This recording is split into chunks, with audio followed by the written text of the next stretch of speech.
So last week, something happened in Peru that I can't get out of my head. There was an official church conference down in Cusco, and Vatican News covered it as preparation for Pope Leo's visit to Peru this fall. I watched the opening footage, and it didn't open with the sign of the cross. According to outlets that reviewed the recording, there was no Catholic prayer in the opening at all. It opened with an Andean ritual to Pachamama, Mother Earth, with coca leaves and food offerings on the ground and breathing exercises while a leader explained that August is Mother Earth's month and we thank her when we place the leaves. And in that footage, placing his coca leaves into an offering right after the auxiliary bishop of Cusco is Monsignor Jordi Bertomeu. And he's a priest and canon lawyer who works for the Dicastery of the Doctrine of the Faith. The office, whose entire job is guarding the Catholic doctrine, has one of its own officials on camera making an offering at a pagan rite. Now, before we go any further, you should know who's talking to you.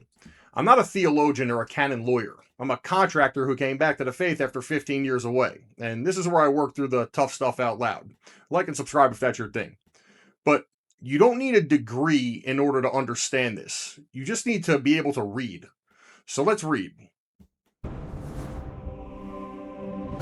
So facts first, and every source is in the description. The event was a regional church gathering inaugurated by Bishop Estrada, the auxiliary bishop of Cusco and the Secretary General of Salem, the Council for the Latin American Bishops. And Bishop Cardenas of Aquitas was there also. And a Spanish news outlet called Info Vaticana got the footage out there. And in the footage, it shows the offerings, the invocation of Mother Earth, and Bertomeu putting his coca leaves in. He wasn't watching from the side. He was offering and participating. And I had to look this up just so let me save you the search. The rite is called Pago a la Tierra, payment to the earth. And it's the traditional offering to Pachamama. Now, that's not my characterization of it. That's what the people who practice it call it. You give back to Mother Earth for what you take from her. Now, here's the detail that got me. Vatican News wrote this whole conference up, and it highlighted the bishops and framed it all as preparation for Pope Leo's visit. And in that entire article, there's not one word about the opening ceremony. No coca leaves, no payment to the earth, no Pachamama. The church's own news outlet covered the event and left the ritual out of the story. You don't edit out things that you believe are innocent. And one more thing from the footage that I'll just describe and let you make of it what you will. When Bertomeu gets up to speak later, the camera stays on the audience the whole time. And when he finishes, he flips his own name placard face down and steps out of the frame. So what is this actually? I'm not the guy who hands out theological labels, but none of this is buried in some academic journal. It's sitting in the Bible in plain language. So let's read it. In Genesis 1:28, God gives man dominion over the earth, stewardship. And the earth is placed under us, not above us, and not called our mother at any point in Scripture. So calling the earth mother and paying her offerings isn't poetry. It takes the thing that God put under man and sets it above him as a deity. And then in Exodus 20, there's the first commandment. You shall have no other gods before me. Now, that's first for a reason, because everything else stands on it and is built on top of it. In Psalm 96, verse 5, in the Old Catholic translation in the Douay-Rheims, it says, all the gods of the Gentiles are devils. And Paul backs it up in 1 Corinthians 10. What the pagans sacrificed, they sacrificed to demons and not to God. And you cannot drink from the cup of the Lord and the cup of demons. Now, I didn't write any of that, and there's no asterisk. I checked the footnotes looking for the cultural exemption, and it's not there. Now, the defense you're going to hear is that there was no idol present. So it wasn't anything of worship, it was just a cultural gesture. And I thought about that one honestly. And here's why it doesn't hold. The ritual is the worship, and the offering is the worship. Nobody at Baal Peor got a pass because the statue wasn't there on certain days.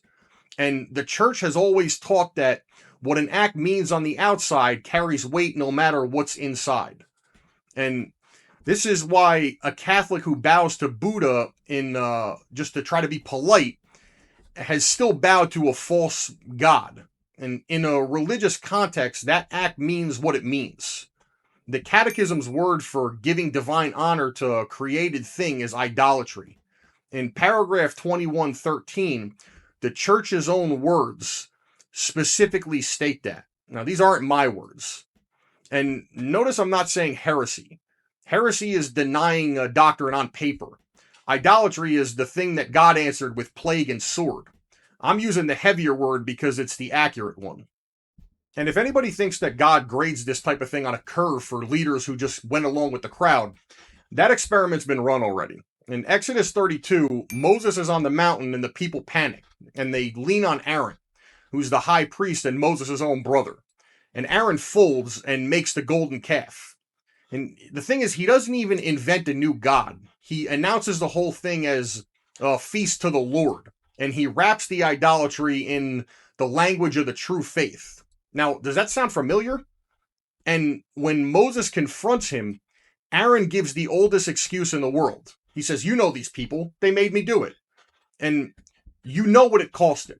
3,000 dead that day and a plague shortly after. And in Deuteronomy 9:20, it says, God was angry enough with Aaron to destroy him. And the only reason that the high priest survived is because Moses begged for him by name. Aaron got swept along by a scared mob and it nearly killed him. Cusco was not a scared mob. It was organized, opened by a bishop, and joined by a Vatican doctrine official.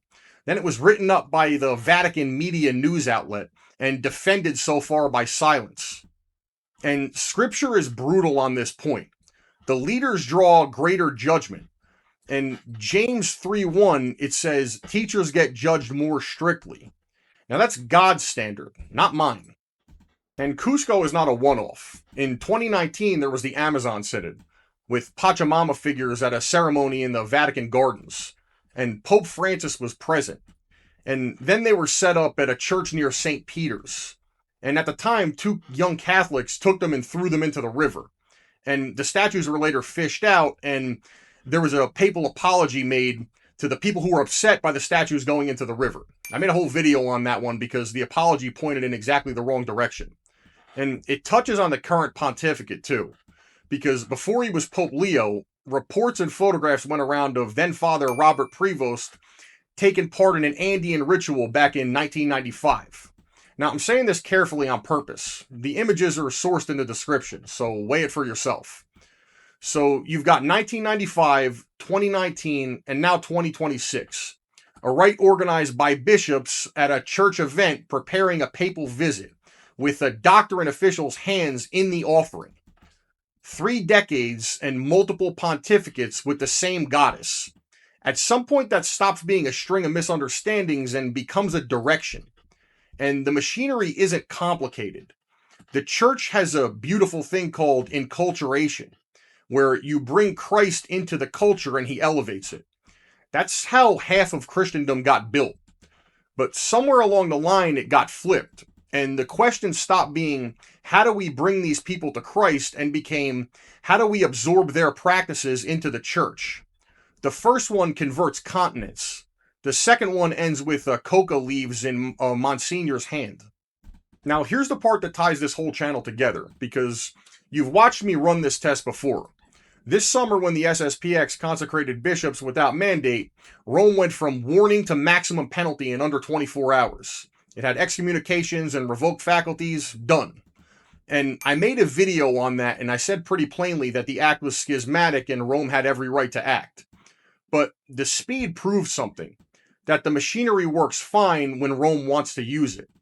And as of the day I'm recording this video, the Cusco footage has been public for days now, and Rome has said nothing.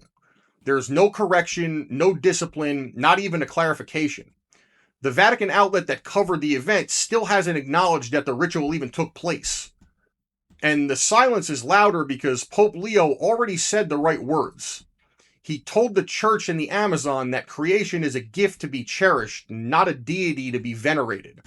And that's exactly right. But then this happened at an event preparing for his own visit. And in a previous video, I said that the jury was still out on Leo because popes get judged by their acts. And this is one of those acts. And Canon 212 says that the faithful don't just have the right to bring concerns to our shepherds, but that sometimes we have the duty to do so. So here's mine on the record. Correct this publicly and discipline it the way you disciplined a cone. And when you land in Peru, open with the sign of the cross. Rome found the hammer in 24 hours for men who love the Latin Mass too much. I want to see her find it for people who are offering to Mother Earth as well. So let me tell you where I stand, because both ditches are full of people yelling at me to get in. To the set of a cantus and guys telling me to walk away. No, you don't burn down the house to save the furniture.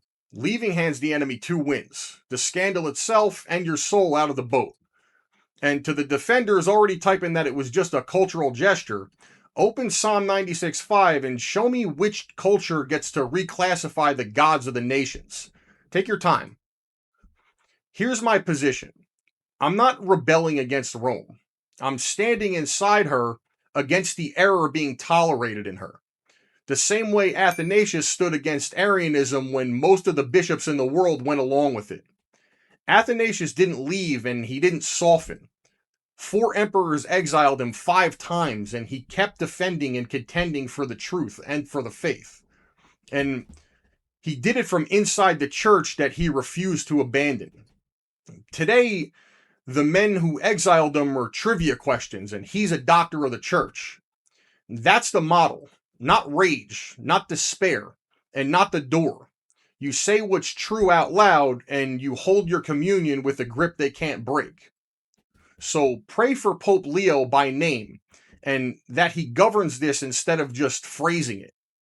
Fast for the men in that footage because they need more than our contempt right now. And stay. The gates of hell didn't prevail against Arius or the Borgias, and they won't prevail through this. But remember what was actually promised. Not that the shepherds wouldn't fall, that the church would outlive their failures. Tell me in the comments where you land, and keep it inside the lines I just drew, because I hold myself to them too. I'll see you in the next one.